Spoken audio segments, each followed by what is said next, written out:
suis Joël Tremblay, donc professeur ici à l'Université du Québec à Trois-Rivières, directeur de l'équipe de recherche Le Risque, pour lequel nous fêtons les 25 ans. Je laisse Karine se présenter. Bonjour, ça sonne même très fort. Moi, Camille Godreau. Moi, je travaille sociale au sud de la capitale nationale. Et puis, je suis étudiante au doctorat avec Joël, d'où l'invitation aujourd'hui à présenter avec lui.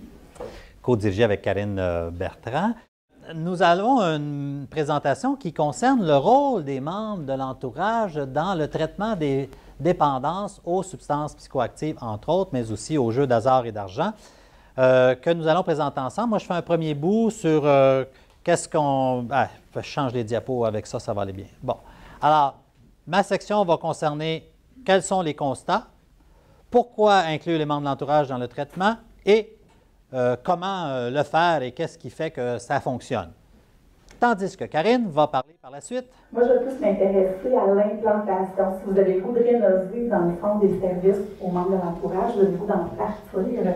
Qu'est-ce que la recherche a nous dit sur qu'est-ce qu'on devrait tenir compte en fait si je veux implanter des services? Super. Alors, je fais la première partie. On a séparé ça en deux temps. Donc, je parle au début et ensuite, Chantal m'arrête et on passe la parole à Karine. Donc, les faits. On sait que les traitements en toxicomanie, entre autres, fonctionnent bien. On n'a plus besoin de se demander est-ce que ça marche, les traitements. Oui, ça marche. On a 50 de taux d'efficacité. White nous a fait une superbe recension. Il remonte à 1868, les premières études. Juste quelqu'un sur le bord de la retraite a le temps de faire ça, ces espèces de recensions monstres. Et ses grandes conclusions sont que à peu près 50 de ceux qui ont eu un TUS à vue finissent par se rétablir via les traitements, entre autres. On sait que aussi chez les adolescents, on a des taux similaires, quoique un peu plus bas, 35 mais les adolescents, si on les suit sur quelques années, on s'aperçoit qu'on rejoint à peu près le 50 de gens qui viennent en traitement et qui, 1, 2, 3 années plus tard, vont passablement bien. Donc, les traitements fonctionnent pour la moitié des adultes et peut-être pour le tiers des adolescents à court, moyen terme. Si on étire un peu le temps, la vie fait aussi que les gens s'améliorent quand même à peu près à ce 50 %-là. Mais on est tous très contents, on est tous très fiers. Ça veut aussi dire que les traitements ne marchent pas bien pour un autre 50 des adultes, puis peut-être pour le 2/3 des adolescents, du moins à court terme, on nuance pour les adolescents. Il faut quand même se poser la question. Fait on est content, on n'est plus à remettre en question qu'il faut qu'il y ait des traitements, on est content que ça existe et on a des bons taux d'efficacité. Bon, on sait que les traitements se valent s'ils sont dits de bonne foi. Si vous voulez avoir l'air savant lors d'un souper mondain, vous dites des traitements bona fide, donc du latin qui veut simplement dire de bonne foi, donc des traitements qui ont un contenu théorique, une bonne assise, une capacité de formation des cliniciens et pour lesquels il y a eu des études démontrant leur efficacité.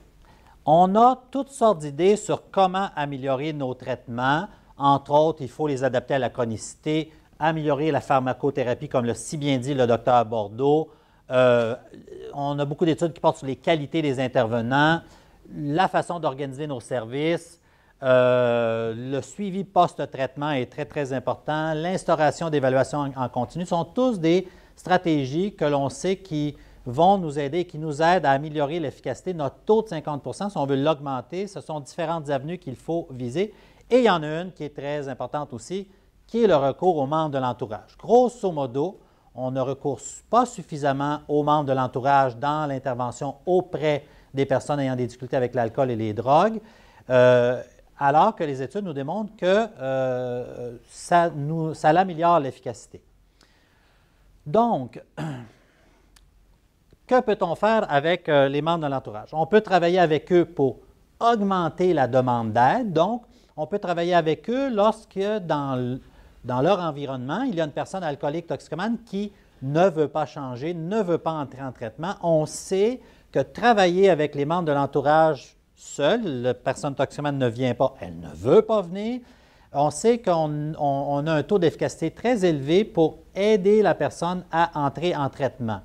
On peut aussi inclure les membres de l'entourage lors de l'intervention, lors du traitement de l'abus de substances ou des jeux de hasard et d'argent, entre autres via le traitement conjugal si c'est un conjoint ou une conjointe. Chez les adolescents, entre autres, on a l'intervention familiale aussi qui a été démontrée très efficace et plusieurs autres façons possibles. Les faits toujours, hein? Que sait-on au sujet, entre autres, si on revient à l'intervention pour aider les personnes alcooliques toxicomanes à entrer en traitement?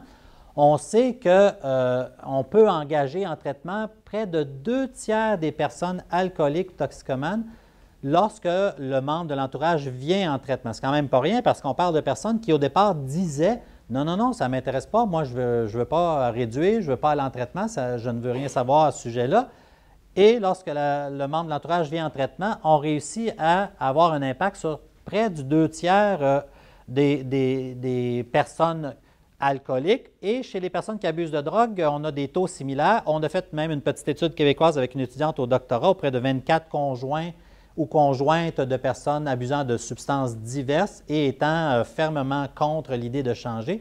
Puis on a eu un taux de 58% des conjoints-conjointes toxicomanes ou alcooliques qui ont soit réduit significativement leur consommation de substances ou qui ont décidé d'entrer en traitement, alors qu'au départ, ils étaient tout à fait contre. On ne parle pas après 3 ans d'intervention, on parle après quelque chose en bas de 12 rencontres avec les membres d'entourage. C'est quand même intéressant. Donc, ce sont des faits. On sait aussi que ça permet d'améliorer le bien-être du membre de l'entourage. Donc, ce n'est pas juste que ça permet de faire entrer en traitement la personne alcoolique toxicomane. Participer à ce genre d'intervention fait que les membres de l'entourage se sentent mieux, vont mieux, parce qu'ils ont appris toutes sortes de choses, l'habileté à la communication, etc. Ils ont mieux compris la situation et se sentent moins impuissants. Et ce, même si la personne alcoolique toxicomane n'entre pas en traitement. Donc, ils vont mieux, évidemment, s'ils entrent en traitement ou s'ils décident de réduire, mais quand même, ils se sentent mieux. Pour l'intervention conjugale, on a des taux d'efficacité similaires. Là, je n'entrerai pas dans le détail, mais quand même, c'est plus efficace que la thérapie individuelle. On disait tantôt, si on compare une approche comportementale cognitive à une approche systémique ou pas systémique, mais une approche humaniste, par exemple, on a des taux, hein, quand on compare ces approches-là dites bona fide. Moi, dans les années 70, quand j'étais, des années 80, plutôt quand j'étais aux études, nos chers professeurs se chicanaient fortement pour défendre leur approche psychodynamique versus humaniste versus comportementale cognitive. On a vu maintenant que l'on sait que ces approches-là, lorsqu'elles sont bien implantées, ont plutôt des taux d'efficacité similaires. On a une efficacité plus grande, et c'est ça qui est intéressant, lorsqu'on inclut les conjoints-conjointes dans le traitement. Bon, auprès tant d'hommes alcooliques, d'hommes-femmes alcooliques, toxicomanes, on a des effets similaires. C'est ce que je redis ici en trop de détails. Puis même, certaines données nous disent plus récemment que même quand les 2 membres du couple ont des problèmes avec les substances, on améliore notre efficacité en les faisant venir tous les 2 en traitement. Des données récentes nous disent qu'une combinaison d'interventions individuelles et conjugales sont tout aussi efficaces. C'est très intéressant. Bon. Alors, et aussi, on améliore le volet de bien-être individuel chez le membre de l'entourage et on améliore aussi la qualité de la relation conjugale. Donc, des effets quand même assez intéressants. On sait, par contre, chez les toxicomanes hommes qui viennent en thérapie conjugale, que la conjointe demeure en détresse malgré que l'homme améliore sa consommation de substances. Fait qu'on pense que c'est des portraits plus complexes. Nos hommes toxicomanes ont un profil complexe. Fait que même s'ils réduisent leur consommation, et on a une plus grande réduction de leur consommation en intervention conjugale qu'en intervention individuelle, toutefois, la réalité de sa conjointe est complexe aussi. Ce n'est pas simple. Ce n'est pas parce que monsieur a réduit sa consommation de beaucoup que la relation conjugale est si simple et si facile. Elle ne va pas nécessairement mieux personnellement et aussi au plan de la satisfaction conjugale. Bon, je pense que j'en ai dit pas mal. On réduit différents éléments, la violence, les comportements de violence sévères sont réduits, passent par exemple de 22 à 42 à 6 à 7 donc plusieurs indicateurs très intéressants. On a des résultats similaires auprès des adolescents. Auprès des adolescents, bien, au sujet de l'intervention familiale, les données sont moins franchement, les résultats ne sont pas aussi forts. On n'a pas des résultats qui démontrent absolument la plus-value de l'intervention familiale par rapport à l'intervention individuelle auprès de l'adolescent. Tout de même, on a une intervention similaire en termes d'efficacité.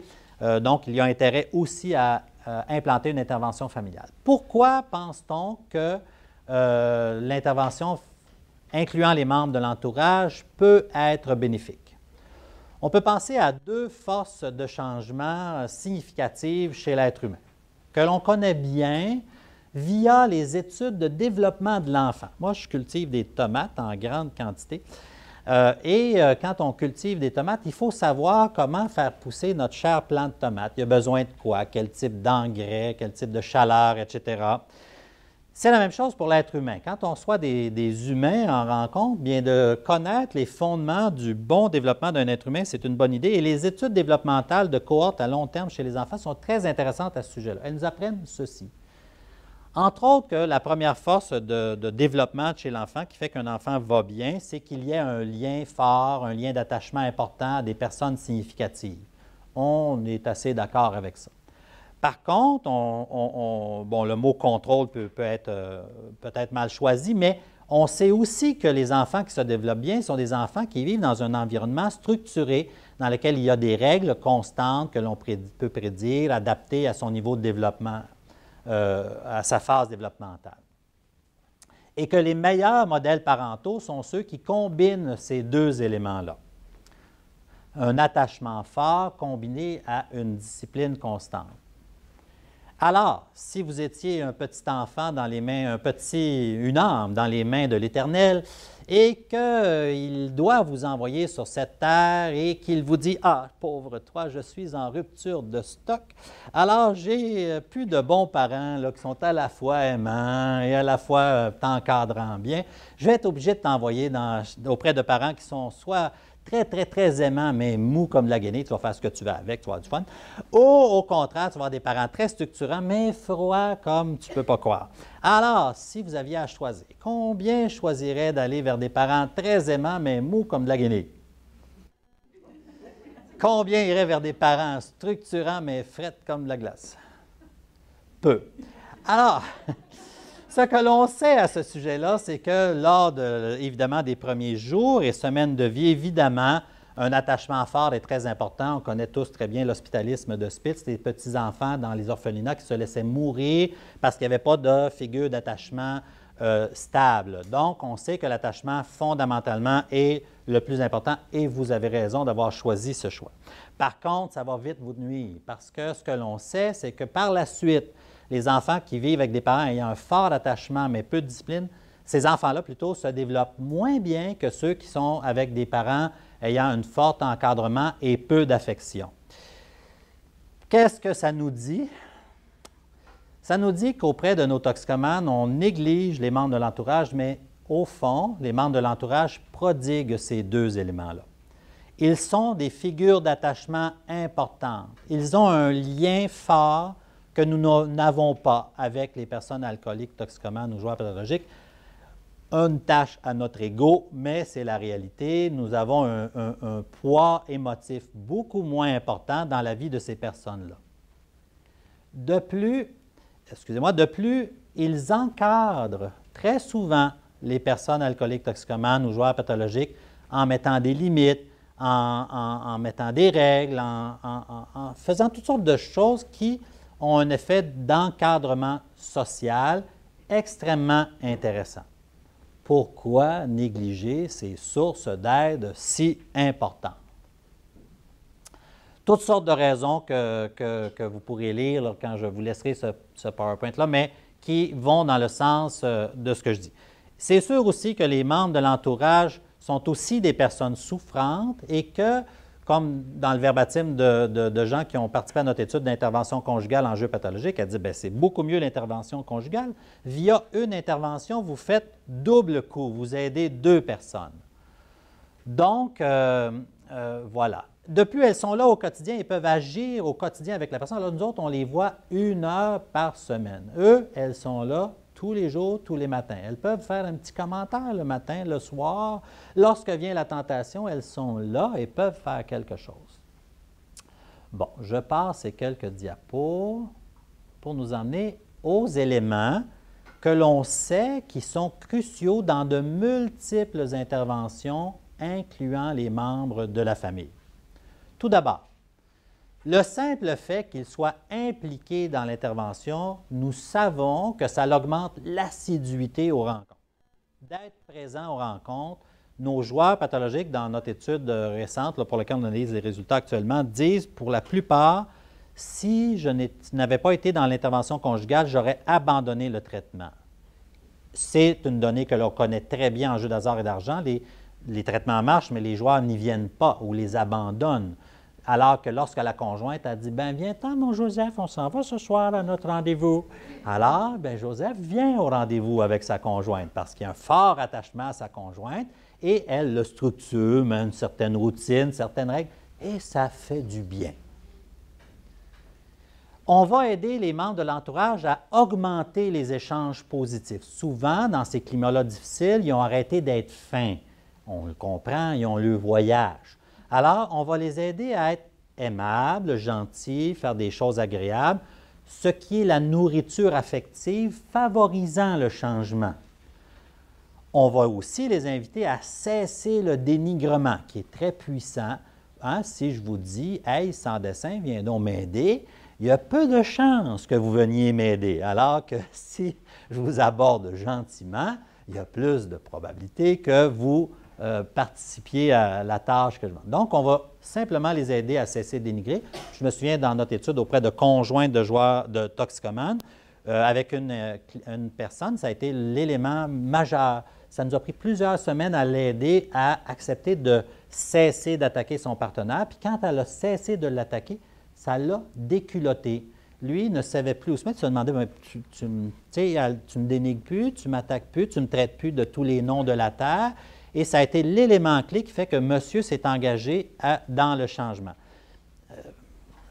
Quand même un levier très important. Nos habiletés à la communication que l'on connaît par cœur et qu'on sous-estime souvent le besoin d'apprentissage des gens à ce sujet. Les gens vont nous dire « oui, j'y ai dit », on passe au prochain point. Très grande erreur. On doit faire pratiquer les personnes à ce sujet-là. Et encore, la semaine dernière, je donnais 2 jours de formation sur l'intervention conjugale en jeu pathologique. Des cliniciens d'expérience, je les mettais en triade, ils devaient pratiquer. Ce n'était pas simple d'aider les thérapeutes à aider les gens, les couples, entre autres, à mieux communiquer entre eux. Donc, ne pas le sous-estimer. Et notre grande idée générale, c'est de créer un filet de sécurité émotivo-relationnelle, c'est-à-dire d'aider notre personne alcoolique, toxicomane ou joueur à avoir un lieu où il peut parler. Tout d'abord, développer sa capacité à dire « Ouf, à soir, j'irai aux machines, ça me tenterait en tabarnouche » ou « À soir, j'en prendrai une maudite » et d'aider son proche à écouter sans paniquer. Comme on aide les gens d'entourage à écouter quelqu'un parler de suicide, on sait que d'en parler, ce n'est pas ça qui va provoquer le geste, au contraire. On aide les membres de l'entourage à apprendre à recevoir calmement ces genres de propos et c'est probablement un des meilleurs filets que l'on peut mettre de sécurité dans la vie des gens. Nous ne serons pas toujours là, alors que s'ils ont développé l'habitude de parler de leurs envies lorsqu'elles reviendront et qu'ils ont quelqu'un pour les écouter, de mon point de vue, on a fait beaucoup. On va les aider à renforcer la sobriété. Alors, ils font toutes sortes de choses. Il faut souvent leur demander qu'est-ce que vous faites pour renforcer la sobriété, mais avoir des petits questionnaires systématiques est très aidant. Donc, on va augmenter des activités plaisantes pour la personne dépendante qui vont être faites lorsqu'elle ne boira pas, lorsqu'elle ne jouera pas, lorsqu'elle ne s'intoxiquera pas. Donc, on va créer un milieu renforçant la sobriété via des moments plaisants associés à la sobriété.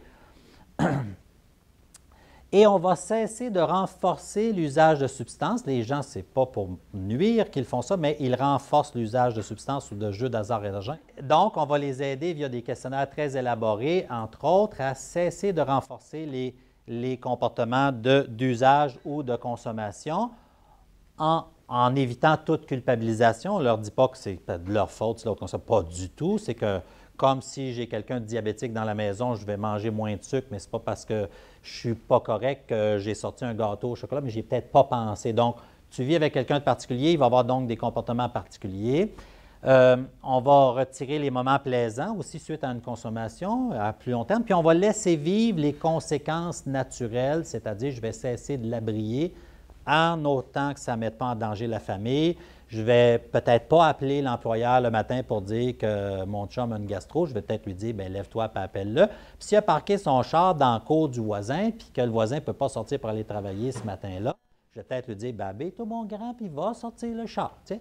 Puis peut-être que s'il est couché sur le tapis dans le salon, puis qu'il a vomi, puis que le matin, les enfants vont le voir, puis qu'il va coucher aussi dans ce lit confortable, peut-être que je vais l'y laisser si ce n'est pas dangereux. Si c'est dangereux, je ne vais pas faire ça, évidemment. C'était d'ailleurs le dernier élément que je voulais souligner. Le dernier élément, c'est aussi qu'on va aider les membres de l'entourage à prendre soin d'eux. Merci. Alors moi, c'est peut-être un petit peu moins clinique, mais pour être des questionnements qu'on peut avoir, on veut changer nos pratiques auprès des membres de l'entourage, en fait. Moi, je m'intéresse beaucoup à l'implantation pratique. Alors, qu'est-ce qui faciliterait, dans le fond, que ça se passe bien dans mon milieu si on choisit d'implanter justement des services à l'entourage? L'implantation, ce que c'est un peu de regarder, est-ce que ce que j'ai le goût de mettre, ça fit avec chez nous? Ça fit-tu avec moi comme clinicien?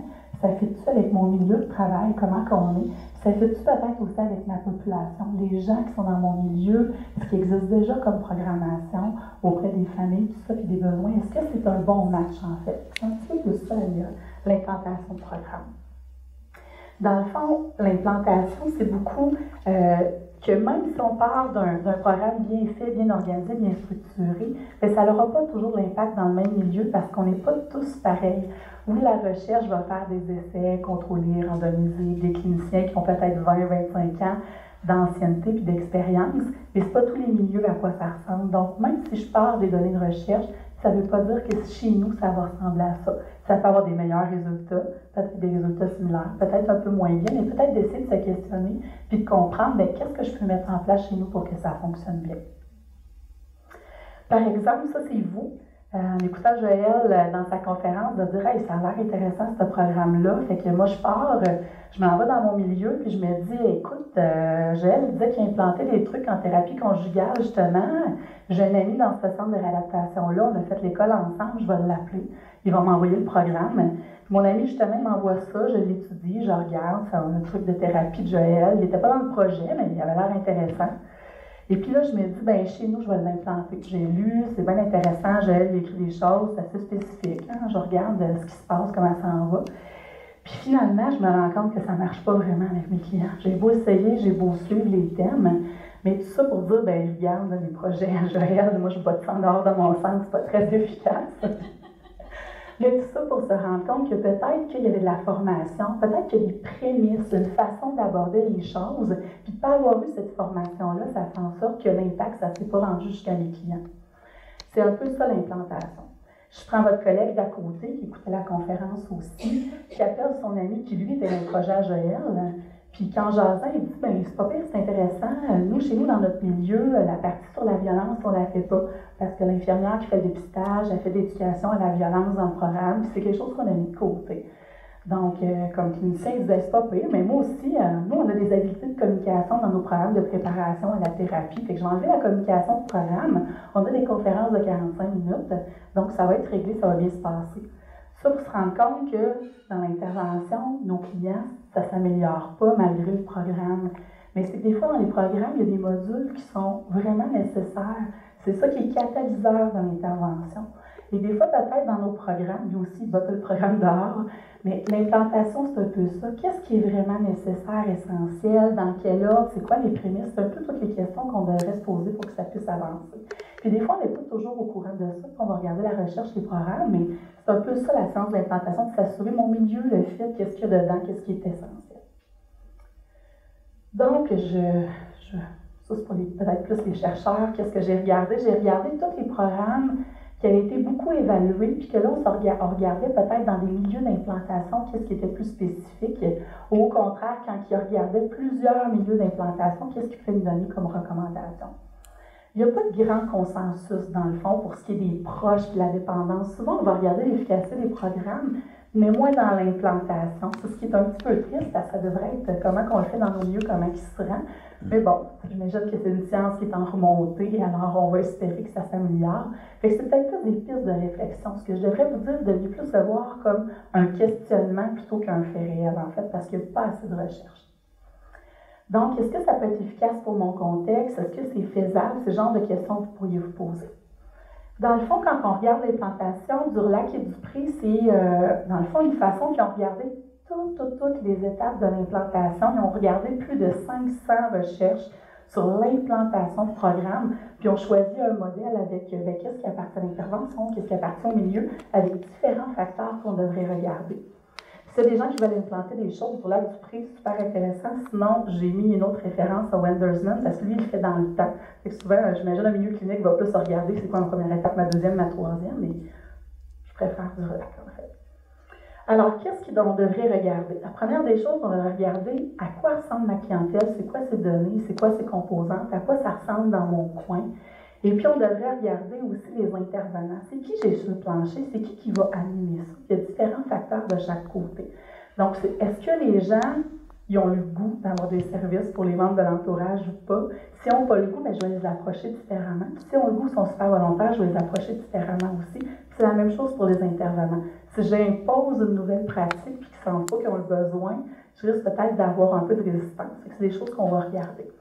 C'est quoi le sentiment d'efficacité personnelle et les habiletés de chaque côté aussi? Peut-être que j'ai des membres de l'entourage dans mon secteur, il y a un haut niveau d'éducation, c'est des gens qui sont très impliqués dans leur communauté. Ou si je suis au contraire, peut-être un peu plus dans un milieu plus rural, où est-ce qu'il y a un petit peu moins d'éducation, peut-être qu'il y a des choses différentes que je vais avoir à traiter dans mon programme. Puis ça, c'est d'y réfléchir un petit peu. Dans l'ensemble des recherches, en fait, ce qu'ils disaient, c'est les cultures. Fait que oui, il y a les parties, est-ce que je suis plus en milieu rural ou je suis en partie en ville, le niveau d'éducation, ça c'est des choses que je ne dois pas vous apprendre.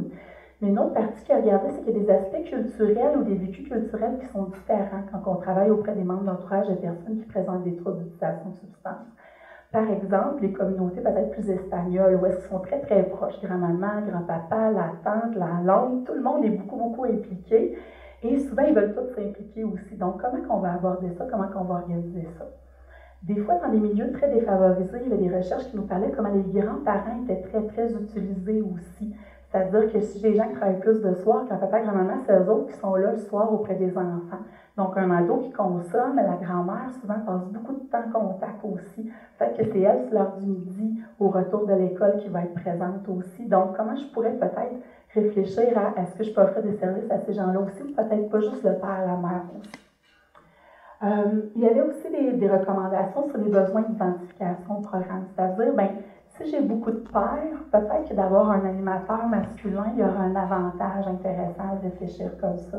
Mais même chose aussi, si j'ai une communauté plus afro-américaine, entre autres, dans mes recherches, bien, peut-être qu'un animateur afro-américain aussi aura un avantage.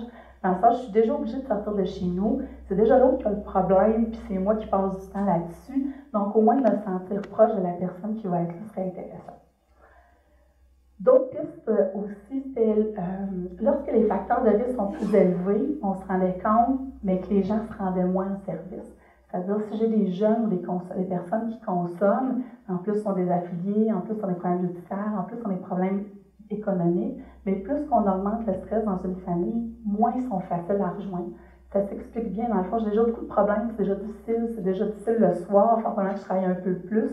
Donc, peut-être aussi quand je vais arrimer mon projet, bien, qui que je vais aller rejoindre, mais peut-être que j'aurai un peu plus d'efforts, peut-être qu'il va falloir que je sorte un petit peu plus pour aller un peu plus où est-ce qu'ils sont, pour les ramener chez nous aussi.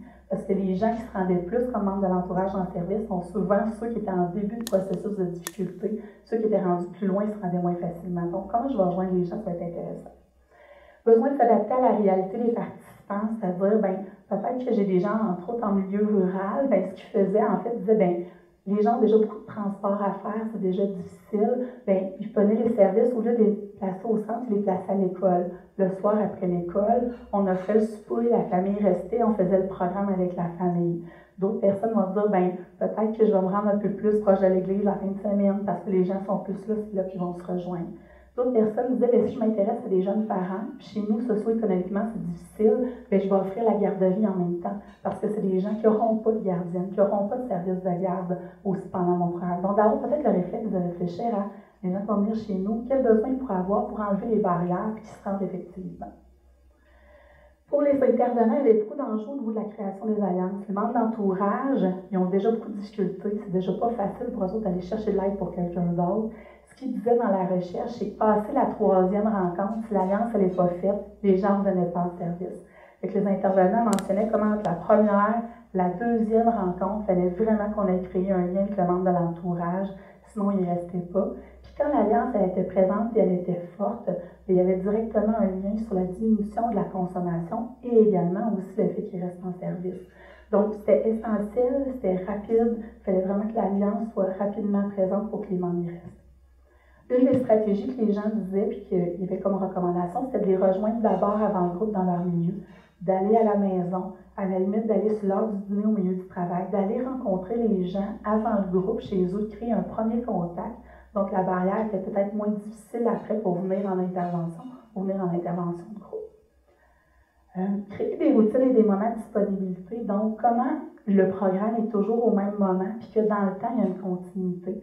Donc, quand moi, j'ai peut-être la difficulté que la personne qui présente un trouble d'utilisation de substance, bien, je sais que le mercredi, il y a du groupe, je sais que le mercredi, il y a une intervention. Donc, je peux peut-être revenir avant le groupe ou après le groupe, revenir chercher de l'information, revenir discuter, venir peut-être à juste une petite séance, mais au moins, cette habitude-là a été prise, il y a un repère dans le temps, donc si j'en ai besoin, je vais pouvoir y revenir.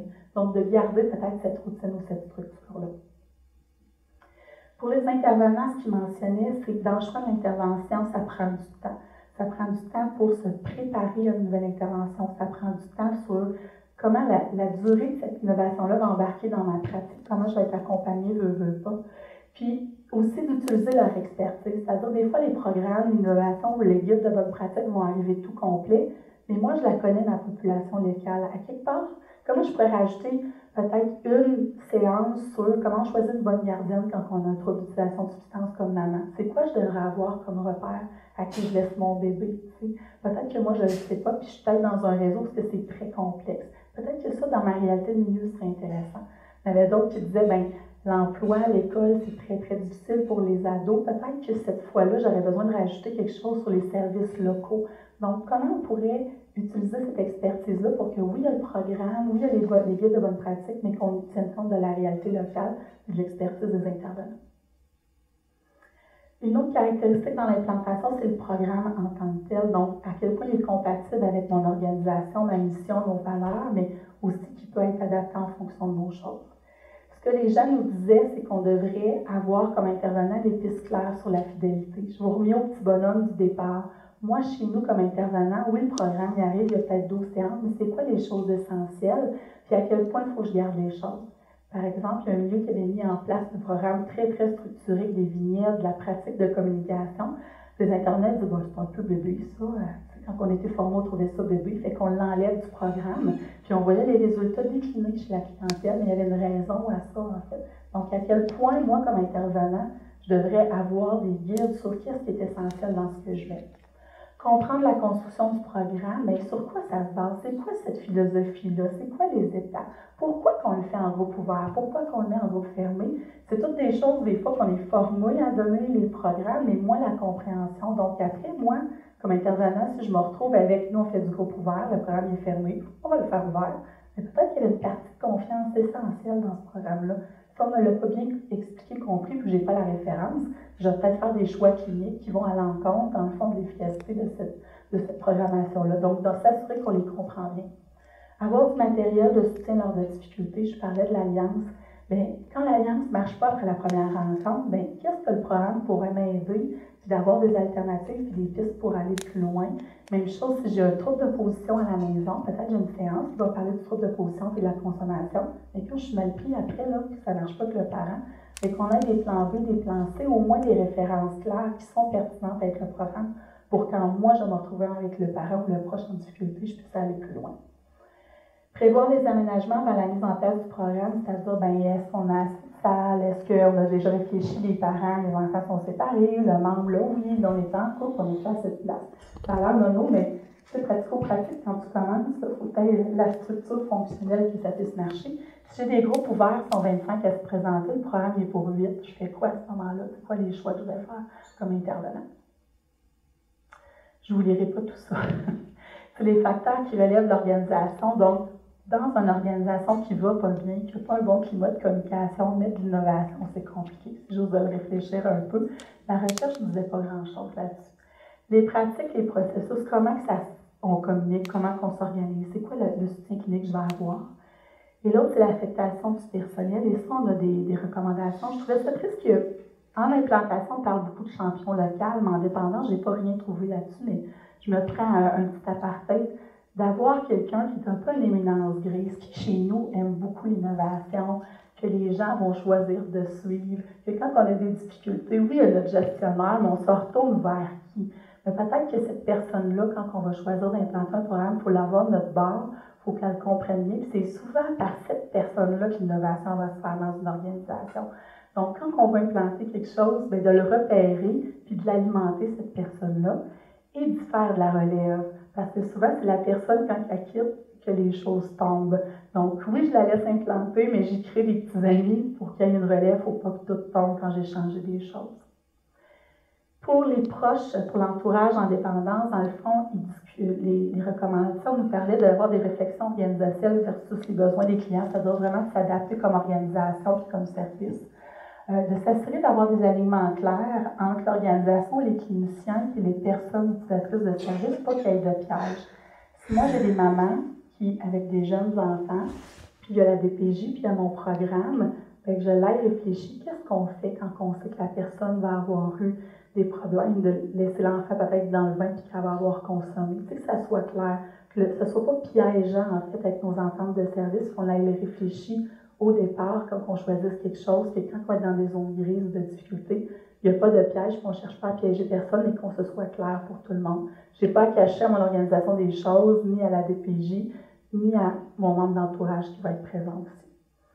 Avoir prévu assez de ressources pour le programme. Des fois, on va se dire, là, c'est un programme pour les membres d'entourage, on a 2 personnes qui donnent le service, on va former 2 personnes. Et là, si c'est super populaire, je fais quoi? Fait que peut-être avoir prévu 3, 4, 5, 6 personnes, à la limite, de former beaucoup plus large. Et à la limite, ça va aider aux orientations cliniques parce que tout le monde va aller dans le même sens, en fait. Fait que j'ai de la relève, mais j'ai quelqu'un qui va peut-être complémenter mon intervention pour l'entourage. Relever aussi à l'innovation puis au milieu, je vous dirais que beaucoup, c'est de prévoir des liens avec la communauté. Oui, on a notre programme pour notre membre d'entourage, mais on a peut-être des gens à réfléchir, peut-être que le après-programme ou les besoins qui vont sortir de mon programme, j'ai déjà fait des liens. Par exemple, les grands-parents, il y avait des recherches justement, puis ils se rendaient compte qu'il y a des gens qui avaient du diabète, des troubles cardiaques, aucun suivi médical, mais ils s'occupaient de 2, 3, 4 enfants toute la soirée, c'était le seul pilier de la famille. Donc, tu sais, d'avoir réfléchi, est-ce qu'il y a une clinique médicale, est-ce qu'il y a quelque chose, comment je peux le référer? Peut-être des groupes d'entraide post-intervention, mais déjà qu'on a fait le petit pont, puis que ce soit complémentaire. Quel est le message qui est envoyé à l'école? Qu'est-ce que moi j'envoie chez nous? Qu'est-ce qui est envoyé aux membres de l'entourage pour vraiment qu'on ait dans une communauté une certaine souplesse et une avancée. Donc, en conclusion, je trouvais bonne, il va toujours y avoir une tension naturelle entre la fidélité du traitement, de l'innovation, les bonnes pratiques, puis la flexibilité dans un milieu. Tu sais, les gens qui vont créer en recherche des programmes avec vraiment, ils vont avec un gabarit, c'est ce qui est efficace. Oui, mais moi, dans mon milieu, comment je l'adapte? Puis, oui, mais j'ai besoin de l'adapter pour que ça me ressemble, mais en même temps, il faut qu'il reste assez fidèle pour être efficace. Donc, on va toujours avoir cette tension-là. Et peut-être que l'implantation optimale, ce serait justement qu'il y ait un processus dynamique entre les deux, une adaptation mutuelle. Comment le chercheur ou ceux qui écrivent les guides de bonne pratique restent à l'écoute des milieux, puis que quand moi j'ai une question et c'est pas clair dans mon milieu, que le processus de communication soit ouvert et soit simple. Je dis, regarde, Moi, là, j'ai du groupe ouvert, je fais quoi de ton programme thermique? Qu'est-ce que tu me recommandes? Moi, j'ai des groupes de 20, tu dis 8, qu'est-ce que tu me recommanderais? Puis autant la recherche peut s'adapter puis donner les bonnes conclusions puis le bon soutien, autant le milieu peut prendre tout ce qui est essentiel puis que ce soit efficace, en fait.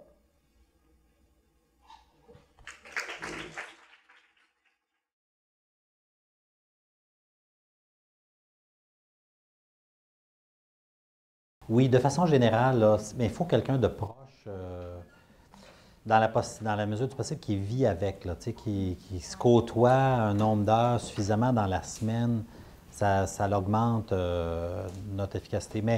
À la limite, on peut prendre d'autres membres de l'entourage. Il y a moins d'études. Là. Les études qu'on a le plus, c'est sur l'intervention familiale auprès des ados, les interventions conjugales auprès des personnes dépendantes, puis aussi les interventions auprès des membres de l'entourage pour faire entrer en traitement. Ça, c'est les 3 grands groupes d'études qu'on a beaucoup. On documente moins bien les autres interventions.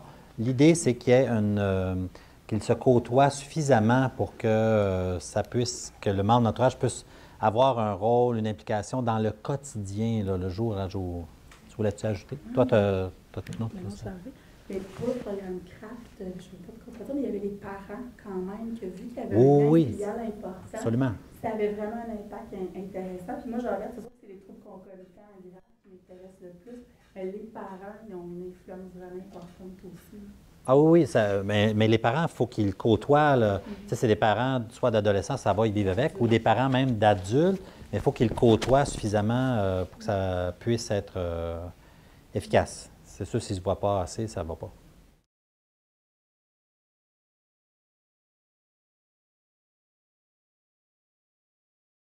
Dans nos études d'intervention conjugale, nous autres, on a des taux de séparation de 15 que les gens soient orientés en traitement conjugal ou en traitement individuel, les taux de séparation sont les mêmes. Donc, l'intervention conjugale en toxicomanie ne fait pas, ou en tout cas, du moins nous en jeu pathologique, ne fait pas baisser les taux de séparation, mais améliore quand même l'efficacité auprès du joueur pathologique, entre autres. Ça fait 15 à peu près qu'on dit. Mais CRAFT aussi, là, je ne l'ai pas documenté, mais on avait un taux de séparation qui devrait se ressembler.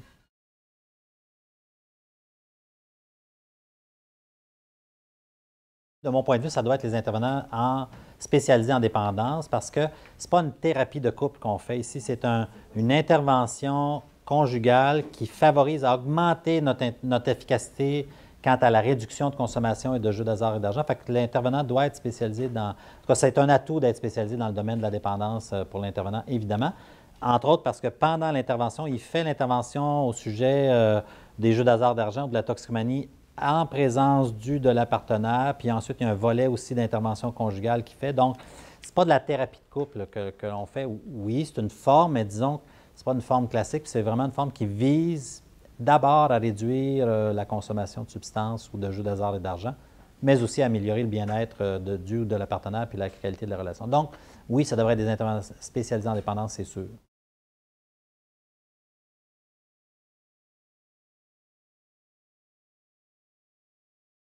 Les études ne le documentent pas. Puis Karine, tu pourras toi aussi, là, à ce sujet, toi qui connais bien le programme, Karine, entre autres, l'implante auprès de personnes, de membres de la famille de personnes psychotiques ayant des troubles sévères d'usage de substances. Probablement que ce qui est le facteur le plus important, c'est que la personne devient systématique. C'est que souvent, les membres d'entourage ils ont été erratiques dans leur façon d'interagir. Parfois, ils ont renforcé la consommation, parfois pas. Leurs messages ne sont pas clairs. Fait que, probablement le fait qu'ils deviennent systématiques, ça c'est un des points les plus importants. Et probablement que l'autre élément, c'est que leur communication devient plus efficace. Ils font des messages clairs et toujours le même message. Là. Puis ils sont persistants là-dessus. Je pense aussi que les rajouts du positif, tu n'attires pas des abeilles avec du vinaigre, mais comment faire compétition à la consommation en vivant des choses positives avec cette personne-là. Il n'a pas consommé, on vit ça ensemble, puis on lui dit, tu sais, c'est agréable. On passe un souper, on communique, regarde comment c'est sympathique, j'ai le goût de rester avec toi juste au café après souper. Tu sais, mais tu as consommé aujourd'hui, bien, regarde, moi quand tu consommes, c'est désagréable, puis je vais te laisser souper, il est là, moi je m'en vais. Et puis tu as plus le goût que ça soit le fun. Fait on leur apprend à comment faire compétition. C'est aussi, comme membre de l'entourage, de dire, j'ai encore Tu sais, j'ai de l'influence, là, je suis pas une victime de ça aussi. Je pense que c'est un autre message fort qu'on renvoie. Là. Oui, puis c'est l'idée principale de ces genres de programmes-là, c'est que la vie de la personne alcoolique toxicomane, via son entourage, l'entourage travaille à ce que l'environnement de cette personne-là renforce la sobriété et cesse de renforcer l'abus de substances, via une multitude de choses. Ça devient plus avantageux au bout de la ligne de dire, bon, je pense que c'est plus le fun quand je ne consomme pas, finalement. Hein, c'est ça l'idée. Puis ça rejoint ce que disait le docteur Bordeaux, là, le plaisir est dans la non-consommation finalement.